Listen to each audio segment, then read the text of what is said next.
India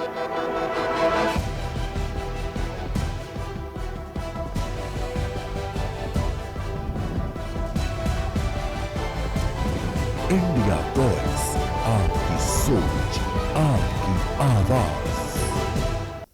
नमस्कार, आप देख रहे हैं इंडिया वॉइस और मैं हूं आपके साथ पुष्पेंद्र चौधरी। बुलेटिन की शुरुआत करेंगे। पश्चिम बंगाल को लेकर सरगर्मी फिलहाल तेज है। पीएम मोदी ने हल्दिया में चुनावी रैली करते हुए ममता सरकार पर तीखा हमला किया है। पीएम मोदी ने चुनावी रैली को संबोधित करते हुए कहा कि हमारा मिशन है सबका साथ, सबका विकास और जिन्होंने बंगाल को लूटा उनका हिसाब।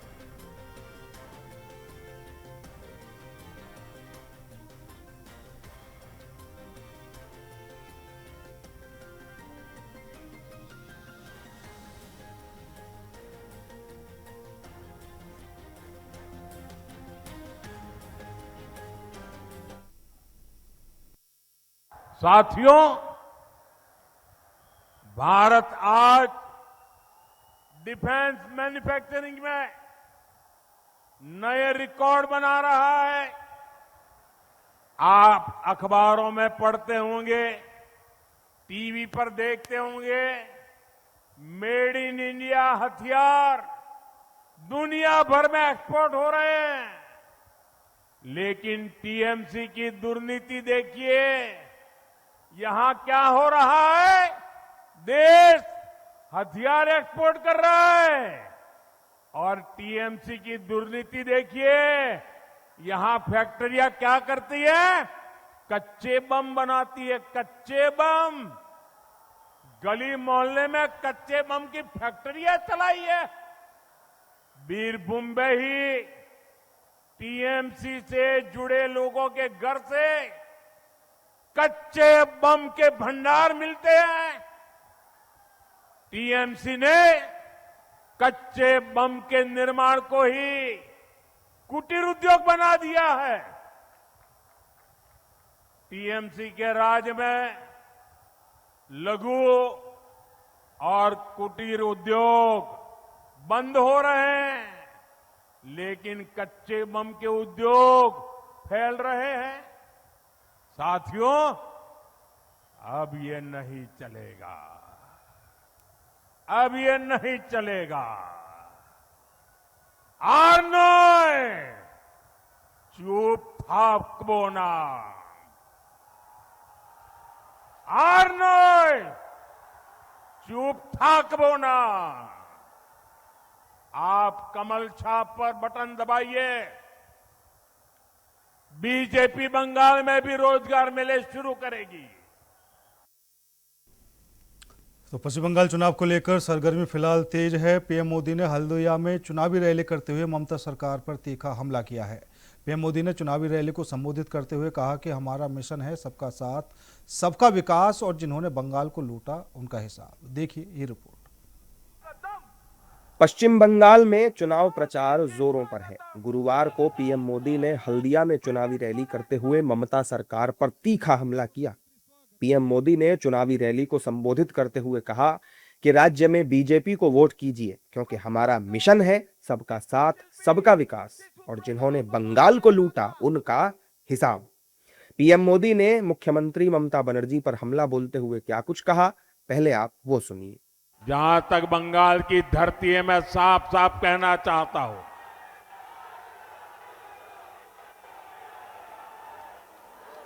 हमारा सिद्धांत है, हमारा मंत्र है सबका साथ, सबका विकास। हम इसके प्रति प्रतिबद्ध है। लेकिन बंगाल में मैं एक और वादा करता हूं, सबका साथ, सबका विकास और जिन्होंने बंगाल को लूटा है सबका हिसाब होगा। पीएम मोदी के सबका साथ, सबका विकास और सबका हिसाब वाले बयान का बीजेपी नेताओं ने समर्थन किया। बीजेपी ने राज्य में 15 साल के टीएमसी सरकार के कार्यकाल को जंगल राज बताया है। पार्टी के नेताओं का कहना है कि अब टीएमसी के जाने का वक्त आ चुका है। पूरा बंगाल की जनमानस इसी की अपेक्षा पे है। जो पिछले 15 साल का जो मिसडीड है, जो मिसरूल है, उसका हिसाब होना चाहिए। तृणमूल कांग्रेस ने 15 साल तक जनता को लूटा, 2011 में जो पार्टी सत्ता पे आए थे तो उसका सामने एक ही इशू था, restoration of democracy, but she betrayed the confidence of the people which was reposed on her. आज पश्चिम बंगाल की जनता ठान लिया है, 4 मई दी गई। हल्दिया की आम जनता पीएम मोदी की इस चुनावी रैली में जोश में दिखाई दी। इस दौरान स्थानीय निवासियों ने बताया कि हम राज्य में बीजेपी की सरकार चाहते हैं। ये तो त्रेता युग द्वापर युग से होता आया है कि जो पापी होते हैं पाप की सजा उनको मिलनी ही चाहिए, तो कलयुग में पापियों को उस पाप की सजा क्यों नहीं मिलेगी। मोदी जी बहुत अच्छे से हमारे पश्चिम बंगाल के लिए एक वार्ता पहुंच कर दिया कि हम लोग सभी मिलके इस बार तृणमूल कांग्रेस को हटाएंगे और मोदी जी का सरकार अवश्य ही बनेगा। पीएम मोदी बंगाल में मुख्यमंत्री ममता बनर्जी पर लगातार हमलावर हैं। इस दौरान उन्होंने बंगाल की जनता से वादा भी किया है कि अगर उनकी सरकार आती है तो बंगाल को लूटने वालों का हिसाब होगा। बंगाल में 23 और 29 अप्रैल को 2 चरणों में मतदान होना है, जबकि 4 मई को चुनाव के नतीजे घोषित होंगे। उत्तर दिनाजपुर में बीजेपी के राष्ट्रीय अध्यक्ष नितिन नवीन ने चाकुलिया में कहा कि ममता बनर्जी की सरकार ने पश्चिम बंगाल के लोगों के साथ सौतेला व्यवहार किया है। उनका कहा कि राज्य की महिलाएं और युवा असुरक्षित हैं। नितिन नवीन ने कहा कि अब जनसांख्यिकी और सुरक्षा के मुद्दों पर ध्यान देते हुए समाज की रक्षा का समय आ गया है। बीच में यहाँ उपस्थित हुए हैं वो इस बात का गवाह है कि पश्चिम बंगाल की जनता ने तय कर लिया है कि इस बार कमल खिला के रहेंगे और इस अराजकता और अत्याचारी सरकार को उखाड़ फेंकेंगे। बड़ी संख्या में मेरी मातृ शक्ति आई है और मैं कहना चाहता हूं ये चुनाव बहुत ही स्पष्ट रूप से 2 भागों में है।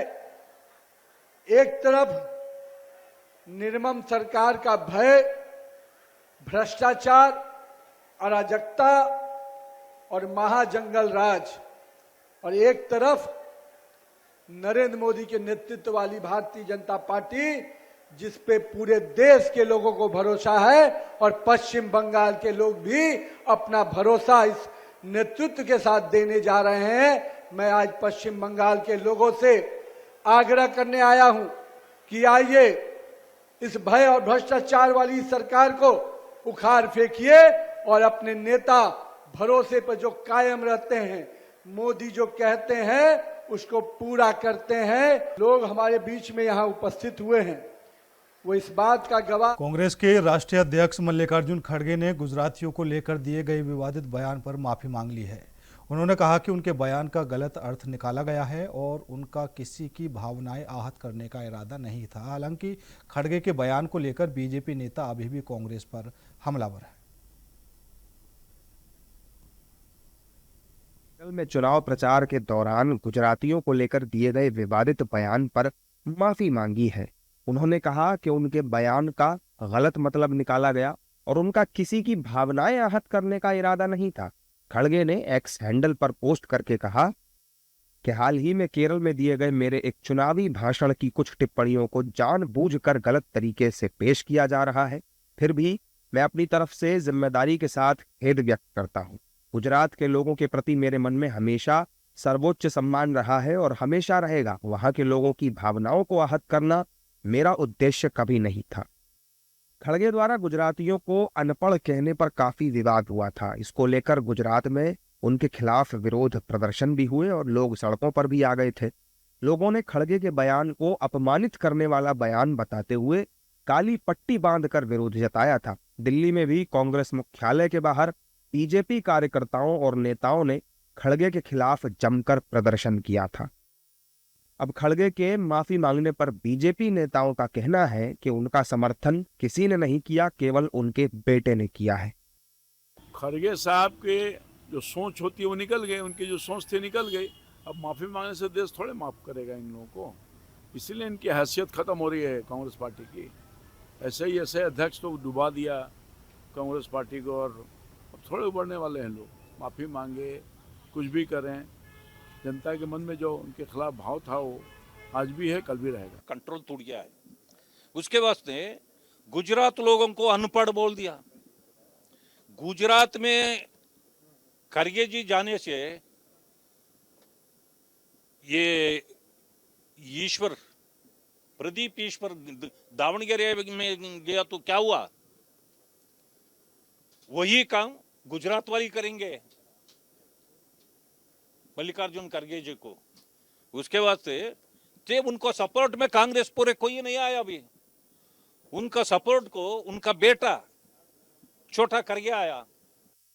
हालांकि खड़गे के बेटे और कर्नाटक सरकार में मंत्री प्रियांक खड़गे ने अनपढ़ वाले बयान पर सफाई देते हुए कहा कि अगर गुजरात के लोगों को इससे ठेस पहुंची है तो उन्होंने इसके लिए माफी भी मांग ली है, तो फिर इसमें गलत क्या है? That is for calling. No, that is, see what Kharge Sahab said, that Kerala is a more literate state, and the statistics speaks for itself. So you cannot fool everybody for long. It was misconstrued, and if the people of Gujarat have been hurt, he's apologized. So what is wrong with that? अब देखिए, उन्होंने खड़गे साहब ने कहा senior आदमी हैं, वो इतने सियासती आदमी हैं। अब उन्होंने जो कहा वो उनके बयान है, वो उनकी पार्टी के बयान है। उसके बाद में जब हल्ला मच गया सब तरफ से, भाजपा वालों ने जाके उनके ऑफिस के बाहर धरना आंदोलन प्रदर्शन कर दिया पूरे गुजरात के अंदर। अब उन्होंने अपना बयान वापस लिया, तो उस पर मेरा क्या बोलना है भाई? मल्लिका खड़गे जी का बयान है, उन्होंने बयान दिया, उन्होंने वापस लिया, मेरा क्या है उसके अंदर? कांग्रेस अध्यक्ष मल्लिकार्जुन खड़गे ने केरल में चुनावी रैली को संबोधित करते हुए पीएम मोदी पर हमला किया था, जिसमें उन्होंने कहा था कि आप गुजरात के अनपढ़ लोगों को बेवकूफ बना सकते हो। खड़गे के बयान के बाद से विवाद शुरू हुआ। हालांकि अब उन्होंने अपने बयान पर माफी मांगी है, लेकिन बीजेपी खड़गे के बयान को लेकर कांग्रेस पर लगातार हमलावर बनी हुई है। फिलहाल रुकेंगे छोटे से ब्रेक के लिए। ब्रेक के बाद खबरों का सिलसिला लगातार जारी है। ब्रेक के बाद एक बार फिर आप सभी का स्वागत है। बढ़ेंगे अगली खबर की ओर। यूपी सरकार ने पुलिस विभाग में बड़ा फेरबदल किया है। शासन ने 12 आईपीएस अफसरों का तबादला कर दिया है। इनमें 3 अपर पुलिस अधीक्षक, 4 सहायक पुलिस अधीक्षक और 5 सहायक पुलिस आयुक्त के पद पर तैनात थे। अचानक हुए इस तबादले से विभाग में हड़कंप मच गया है। शासन ने जिनका तबादला किया है उनमें सहारनपुर अपर पुलिस अधीक्षक ग्रामीण सागर जैन को प्रयागराज पुलिस उपायुक्त, प्रयागराज पुलिस कमिश्नरेट, गोंडा पूर्वी अपर पुलिस अधीक्षक रहे मनोज कुमार रावत को संभल में अपर पुलिस अधीक्षक दक्षिणी, मेरठ अपर पुलिस अधीक्षक आयुष विक्रम सिंह को बहराइच का अपर पुलिस अधीक्षक बनाया है। इसी तरह सीतापुर के सहायक पुलिस अधीक्षक विनायक गोपाल भोसले को मेरठ अपर पुलिस अधीक्षक नियुक्त किया गया है।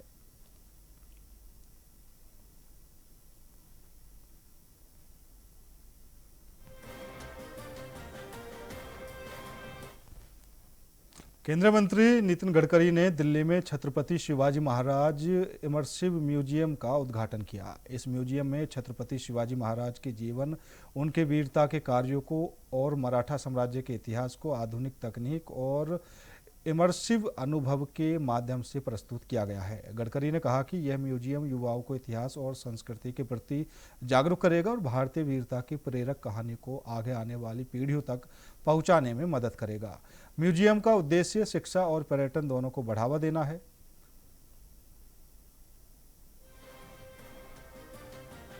अध्यक्ष आदरणीय विजय नवल पाटिल जी, विशेष रूप से जनरल सेक्रेटरी आदरणीय मोहन काकतीकर जी, जनरल सेक्रेटरी से मिलिंद पाटिल जी, सिंघानिया यूनिवर्सिटी के अध्यक्ष रवि सिंघानिया जी, मंच पर उपस्थित अन्य सभी महानुभाव और उपस्थित सभी भाई और बहनों, छत्रपति शिवाजी महाराज के जीवन पर आधारित ये म्यूजियम, जिसमें टेक्नोलॉजी का उपयोग करके बहुत अच्छे तरीके से बनाया है, इसके लिए सबसे पहले मैं विजय नवल पाटिल जी, उनकी समिति और विशेष रूप से ये बनाने में जिनका बड़ा योगदान रहा है, ऐसे राजीव जालनापुरकर जी और संजय दापके जी, इन सब का हृदय से अभिनंदन करता हूँ, उनको बहुत बहुत धन्यवाद देता हूँ। भूतकाल का इतिहास इसलिए महत्वपूर्ण है कि वर्तमान काल में उसका स्मरण करने के बाद हम भविष्य की नीतियां बना सकते हैं। छत्रपति शिवाजी महाराज हमारे राष्ट्र जीवन में हम सबके प्रेरणा स्रोत हैं। एक आदर्श राजा, आदर्श पिता, आदर्श पुत्र, आदर्श प्रशासक, सब बातों में जो आदर्श कहा जाता है उसका परिपूर्ण चित्र यानी छत्रपति शिवाजी महाराज थे। उनका जीवन बहुत ही प्रेरणादायी था।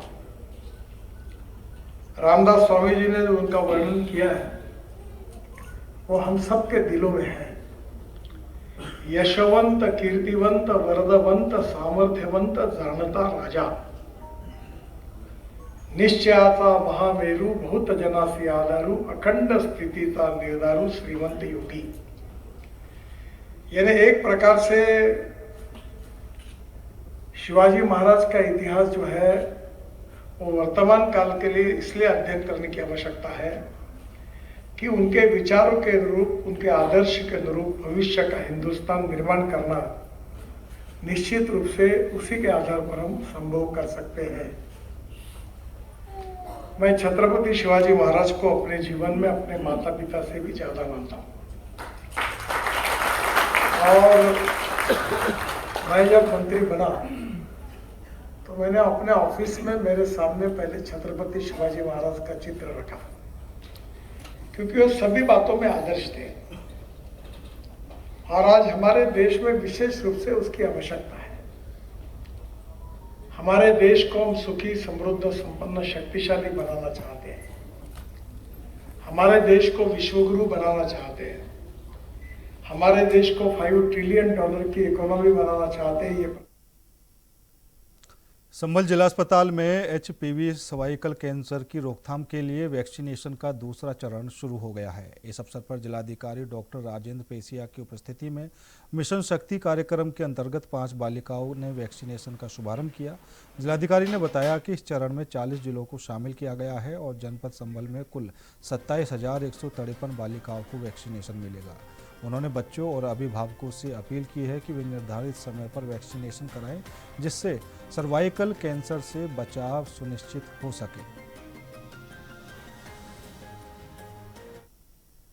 खड़े हैं जनपद संभल की बात की जाए तो यहाँ पर स्वास्थ्य विभाग में HPV टीकाकरण का अभियान शुभारंभ हो चुका है। बात की जाए तो यहाँ बच्चों के लिए टीकाकरण का कार्य शुरू किया जा सका है, क्योंकि यहाँ पर जो पहल की गई है संभल जिले के अंदर जो आज देखने को मिली है, और यहाँ पर हम देखना चाहेंगे कि यहाँ पर जो बच्चे हैं टीकाकरण चालू हो गया है और यहाँ पर अधिकारी भी मौके पर मौजूद हैं, जिसके बारे में हम बताते हैं कि यहाँ पर अधिकारियों ने लगातार यहाँ पर कार्य कर दिया है। DM यहाँ पर कुछ ही समय में पहुँचने वाले हैं, जो कि यहाँ से रिबन काटेंगे और रिबन काटने के बाद में यहाँ पर बच्चों का टीकाकरण का कार्य शुरू किया जाएगा। जिसको लेकर के बात की जाए तो यहाँ पर जो है संभल जिला में ये टीकाकरण का जो अभियान शुरू किया जाता का है। और बात की जाए तो जहाँ से जो संभल जिला में पहली पहल की जा चुकी है, जो कि पहल में आज जो शुभारंभ किया जा रहा है जो जिला अस्पताल है संभल में, तो बात की जा रही है। तो यहाँ पर बात करने का प्रयास करेंगे हम। और सर, टीकाकरण का शुभारंभ किया जा रहा है, क्या कहेंगे आप? क्या आज जो है ये HPV वायरस से होता है,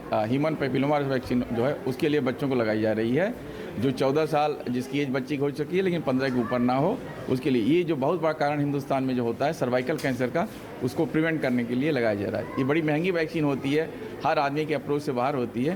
तो ये सरकार की पहल है कि सारी बच्चियों को ह्यूमन पैपिलोमा वायरस जो है इसका टीकाकरण कर दिया जाए, ताकि हम एक जो कैंसर जो है मेन कारण जो होता है महिलाओं में सर्वाइकल कैंसर, उसको हम प्रिवेंट कर सकें। इसी को लेके ये बहुत बृहद रूप से अभी लगातार चलता रहेगा और पूरे माइक्रोप्लान बन चुके हैं। हमारे यहाँ जितनी भी 14 से 15 के बीच में बच्चियां हैं, सबको जो है ये वाली वैक्सीन लगाई जाएगी। सर, शुरुआत की जा रही है जैसे पहले कई लग चुके हैं? नहीं, इसके पहले जो है प्रदेश में शुरू हो चुकी है। अब सारे डिस्ट्रिक्ट में सरकार ने शुरू कर दी है। सब जिले में जो ह्यूमन पैपिलोमा सारी बच्चियों को लगाया जा रहा है। सिंगल डोज लगनी है, एक बार लगनी है बस कॉल। ये लाइफ लॉन्ग इसकी इम्यूनिटी पूरी रहेगी, सर्वाइकल कैंसर को प्रिवेंट करेगी।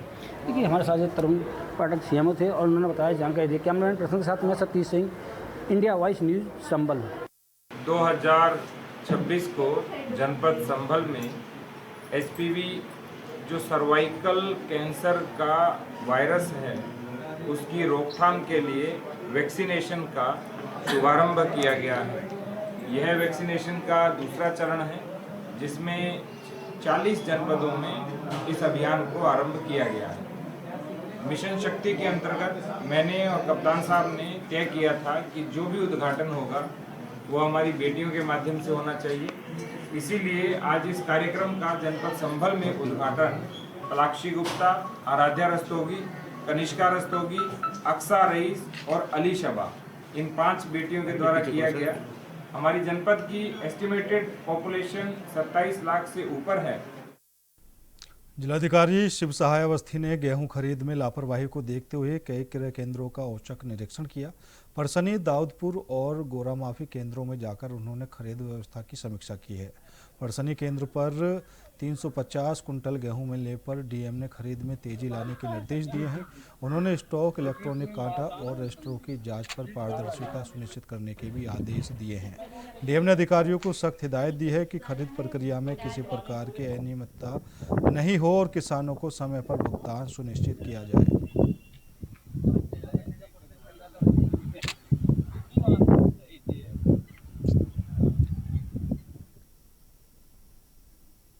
मेरठ के थाना दहली गेट क्षेत्र में 12 लाख रुपए की चोरी का पुलिस ने बड़ा खुलासा किया है। सराफा कारोबारी के बैग से हुई इस वारदात में शामिल एक शातिर महिला चोर को गिरफ्तार कर उसके पास से 11 लाख रुपए नकद बरामद किए गए हैं।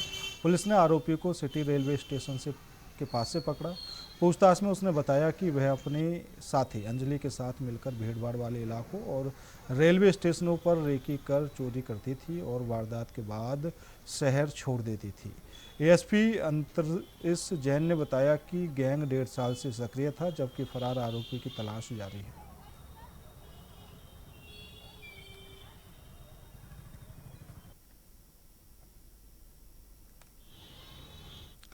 प्रयागराज के करेली इलाके में देर शाम प्रॉपर्टी डीलर मोहम्मद इरफान की गोली मारकर हत्या कर दी गई।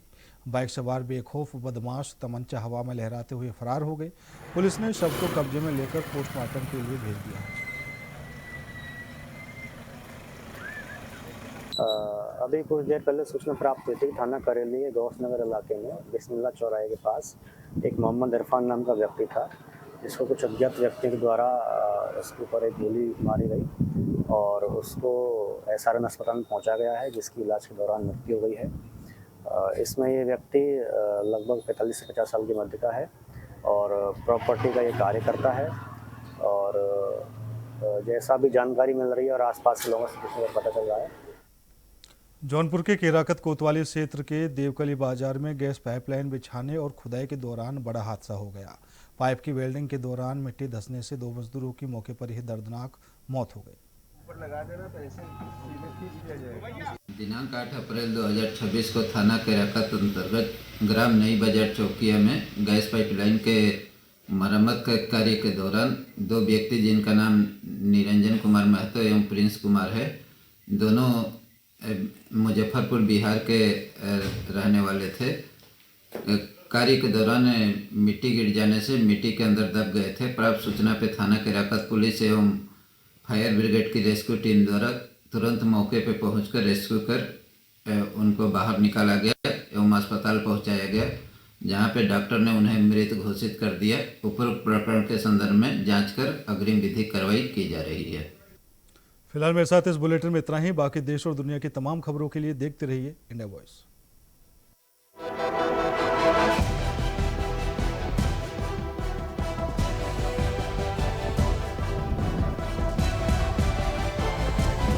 इंडिया वॉइस, आपकी सोच, आपकी आवाज।